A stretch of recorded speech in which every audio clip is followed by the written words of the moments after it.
আমি যখন রিটায়ার করলাম তখন আমার যে অসহায়তা, আমার যে নিরবচ্ছিন্ন একটা অসহায়ত্ব অবস্থাটা, এটাকে উত্তরণ করার জন্য আমি ভাবলাম যে আমার কিছু করা দরকার। দেন আমি একটা ডাইরেকশনিং বিজনেসের সাথে জড়িত হয়েছি এবং ওইখানে আমি দেখলাম যে আসলে মানুষ এবং মানুষের সঙ্গে মানুষকে কত উন্নত এবং কত প্রাঞ্জল করে, মানুষের মনোবল কত চাঙ্গা করে।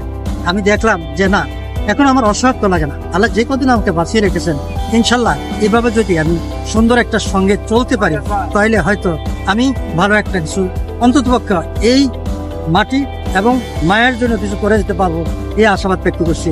এবং আমি প্রত্যাশা করি পরবর্তী প্রজন্ম যারা আসবে আমাকে দেখে শিখবে যে একটা 70+ ইয়ার্স বছরের একটা লোক কি সুন্দরভাবে পাবলিক সেক্টরের কথা বলে এবং তার থেকে অনেক কিছু শিখার আছে। এটাই আমার জীবনের সবচেয়ে স্মরণীয় এবং বরণীয় যেন একটা দিন হয়ে থাকে, এই আশাবাদ আমি ব্যক্ত করছি আপনার সামনে। এবং আমি বলবো যে আমাদের বয়সী যারা, আপনারা ঘরে বসে থাকেন না, আপনারা ঘরে বসে থেকে আপনাদের যে এনার্জিটা, এই এনার্জিটা নষ্ট করবেন না। আপনারা ছুটে আসেন, চলে আসেন।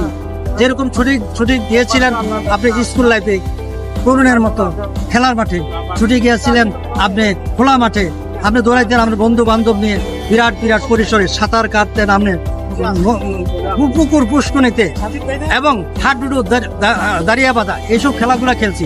আমরা কি ভুলে গেছি? না, ভুলে যায়নি। আসলে ওইগুলি আবার ফিরে আসা দরকার। তাইলে কিন্তু আমরা একটা নির্ধারিত গণ্ডিতে থেকে শুধু পালিত মোরগের মতো দিন আমরা যে এইভাবে ফুলে ফেপে যাচ্ছি, এতে করে আমার প্রজন্ম পরবর্তী টাইমে কিন্তু বেশি দিন লঙ্ঘার করতে পারবে না বলে আমাদেরকে প্রকৃতিতে চলে আসতে হবে এবং প্রকৃতি আমাদেরকে যা দিবে এটাই কিন্তু আমাদেরকে বরণ করে নিতে হবে। এটাই কিন্তু আমাদের জীবন চলার পথে সুন্দর একটা পথ এবং পাথ হয়ে থাকবে।